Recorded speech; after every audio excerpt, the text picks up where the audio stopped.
Eduardo Rodriguez is the MVP of the Diamondbacks season. Why? Well, as good as Corbin Carroll has been, Eduardo Rodriguez has an 11-4 record in games that he starts. His record as to when he exits the games with a lead and the Diamondbacks hold on to that lead. He's 6-2 this season, but in 15 games that Eduardo Rodriguez has started this season, he's 11-4. He's been a machine for the Arizona Diamondbacks. He's been, dare I say, their best player. He has a 2.45 ERA after yesterday's win. And outside of giving up a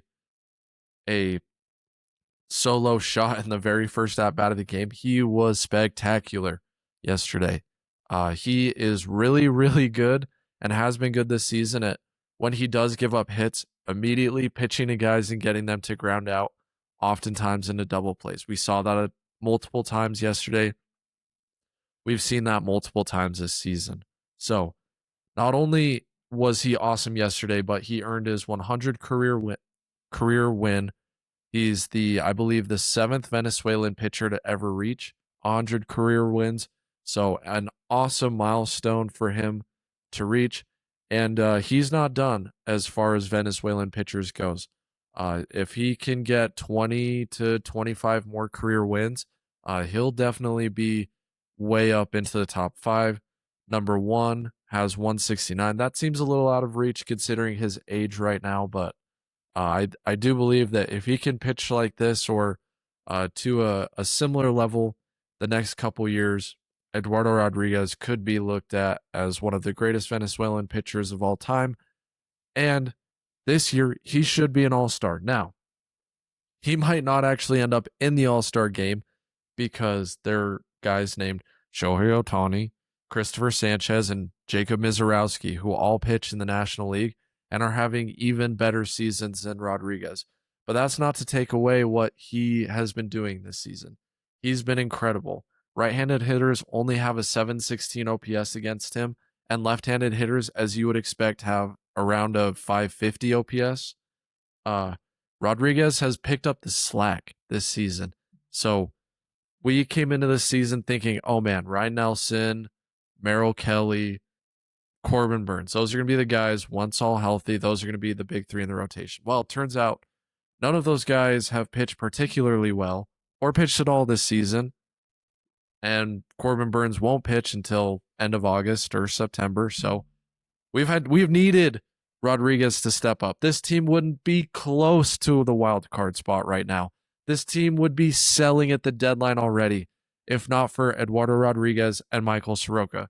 Probably the last 2 guys we expected to be the Diamondbacks' best pitchers. Obviously, we thought we knew what we could get from them, but man, they have been unbelievable this season.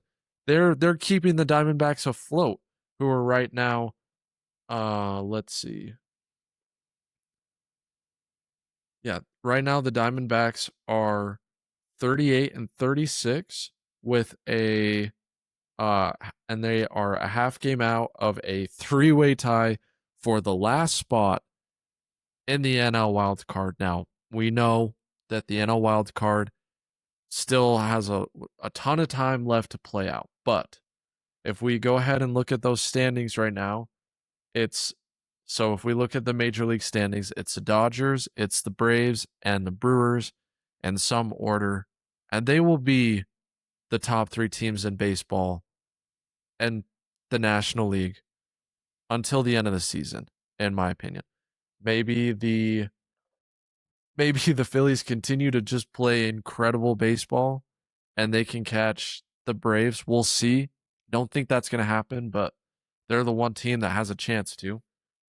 Outside of that, it's the Cardinals at 40-32, the Philadelphia Phillies at 40-34, the San Diego Padres at 38-35, the Washington Nationals at 39-36, the Chicago Cubs at 39-36, and the Arizona Diamondbacks at 38-36, with the Pirates at 38-37, and the Miami Marlins at 37-38, right behind them.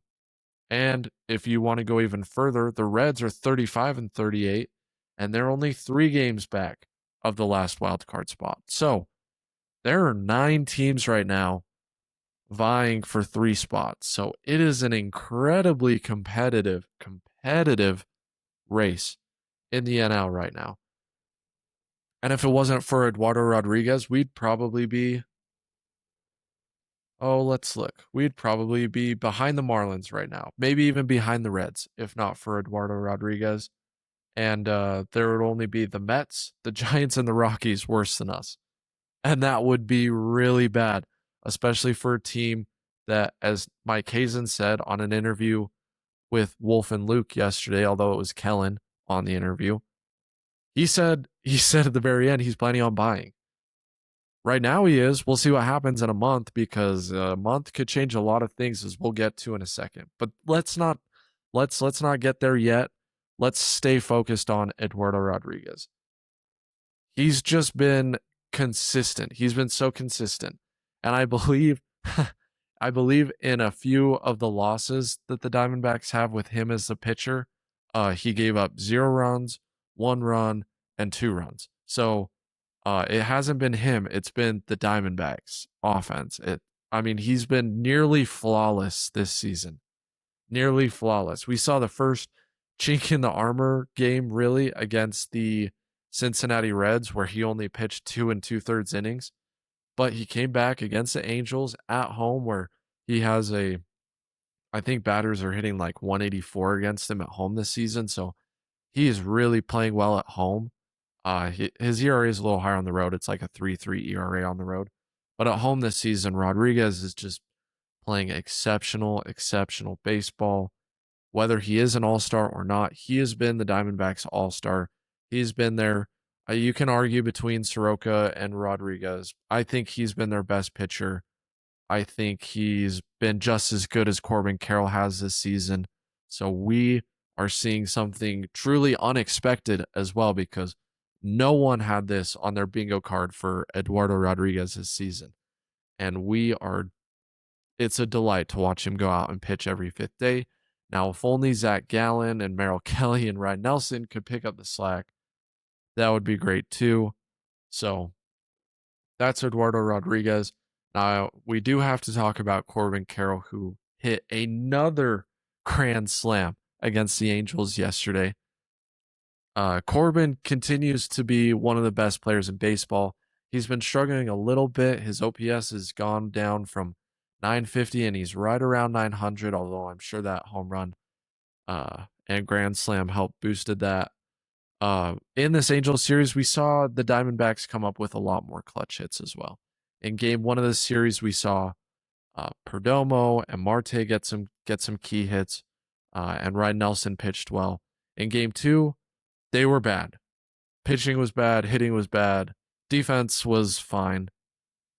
And in game 3, they came out, they put together an inning, and then Corbin Carroll came up to bat and knocked everyone home. So the last 3 games, the Diamondbacks have hit much better with runners in scoring position, which is to say that they're not hitting 0% with runners in scoring position, which is what it's felt like over the last 2-3 weeks since they stopped playing the Giants and Rockies. They just haven't been able to get consistent quality knocks, and they were able to do that in 2 games against the Angels, and Pavin Smith had a home run as well. So let's continue to hope that this Diamondbacks offense can turn around. Hazen compared this team to the 2024 offense, where he felt like a lot of guys on that roster were not hitting to their potential. But then once the second half of the season started, then they really broke out and got things going on offense. Obviously, not as much power on this team, as Hazen admitted as well. So no Gino out there hitting home runs. But, we have guys like Corbin, Cattell, Perdomo has started to turn a corner recently. If Pavin Smith can get back to being a good hitter, that would be an incredible boost. They have Max Kepler coming. Jordan Lawler, we should talk about Jordan Lawler. He's been incredible. He's well over 800 OPS right now. Small sample size, but man, if he can continue to get base knocks, almost had a home run. I believe it was game 2. He almost had a home run, but pulled it just a little too foul against the Angels. But he's been smoking the baseball So it does feel like there's some seeds of 2024 where this team could potentially get back to. They started the season hot offensively.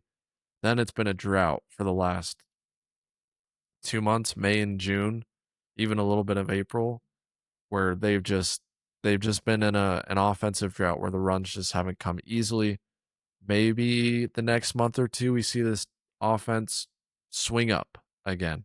And another guy who's been playing very well the last two games is Tommy Troy. He won the Sunday game, I believe it was Sunday, in Cincinnati with a home run, some good defensive plays, and just quality at bats. Same thing yesterday. He has the triple to get Vargas home. Uh like I mentioned on the last Diamondbacks segment we did, he kind of looks like Corbin Carroll. He kind of runs like Corbin Carroll. He kind of swings the bat like Corbin Carroll, just from the right side of the plate. Like if you can get like the light version of Carroll in Tommy Troy, like that's a huge win for the Diamondbacks if that's something that they've stumbled upon. So hopefully Tommy Troy continues to play well. We've seen Waldschmidt and Jose Fernandez both get sent back to AAA, and we'll see what happens with those guys. We'll see if they come back up, but it seems like Tommy Troy is the guy that they're most comfortable rotating through. His at bats have been the best, and for Lourdes Gurriel, like he's gonna have to come back and take away at bats and take away playing time from Tommy Troy, because right now Tommy Troy in the last week has been one of the Diamondbacks' better players. Okay, so now let's get to another thing that Hazen said on the Wolf and Luke show yesterday, and that was that the Diamondbacks need to go on a win streak soon. And while it is possible for the Diamondbacks to get hot and go on a win streak, I will say they kind of have blown some of their most recent opportunities to go on a big streak, although I think they are going to win 3 series in a row, which isn't bad, which means they'll go 6-3 over a 9-game stretch, because they beat the Reds 2-1, they beat the Angels 2-1, and I do believe that they're going to hopefully sweep, but probably just win the series against Minnesota. Friday, Soroka's playing, or Soroka's starting. Sorry, baseball terminology is not my strongest point yet. But Minnesota, they're playing Minnesota Friday, Saturday, and Sunday. Soroka's starting game 1. They should win that game. Gallen starting game 2. We'll see. That's a toss-up game. And then Ryan Nelson pitches game 3 at home on Father's Day. I think that's a game where Nelson comes out and locks it down. And I think the Diamondbacks can go. I think the Diamondbacks can go 2-3 against the Twins, which is not saying much because the Twins just are not that good. But after that, they play 4 games at St. Louis, and as we mentioned before, St. Louis is 40-32. So if the Diamondbacks can go into St. Louis and win 3 out of 4, that's huge, because it brings them back into the pack in this wild card race in the National League. That would be awesome. And they're every single team in that wild card race is rooting for Arizona to go in and dominate in St. Louis. Uh, Merrill Kelly, Eduardo Rodriguez, Michael Soroka, and Zach Gallen will be pitching in that series. So if we can get either a gem from Gallen or a gem from Kelly, there's a chance that the Diamondbacks can go 3 out of 4 in St. Louis. But more than likely, I expect the Diamondbacks to win the games that Rodriguez and Soroka play in, and I expect them to lose the games that they don't. So I think they'll split there. Then they play at Tampa Bay, and Tampa Bay is awesome. Awesome. So if the Diamondbacks could somehow win that series, that would be incredible, but I bet that they only win one. Then they play at home versus the Giants. Feels like that's a game, or that's a series that they have to sweep. They can't even afford to lose games. And honestly, I feel the same way about the Twins. Like, you really want to go on a streak, you have to sweep the bad teams. Diamondbacks missed it against the Angels. They probably should have, could have, would have swept the Reds, but didn't. They have to sweep the Giants. And then they get Milwaukee at home. Friday, July 3rd, Saturday, July 4th, and Sunday, July 5th. So the 4th of July weekend series at home against one of the best teams in baseball. Chase Field could be rocking. But again, it's the Brewers. It depends. Like if the Diamondbacks get lucky and they can avoid Jacob Mizorowski, that would be awesome because that gives them an even better chance of winning that series. But by no means do I expect them to win that series. And then lastly, before the All-Star break, they have 4 games at San Diego and then 3 games at Los Angeles. So it's a brutal stretch. You go St. Louis, Tampa Bay, Milwaukee, San Diego, Los Angeles.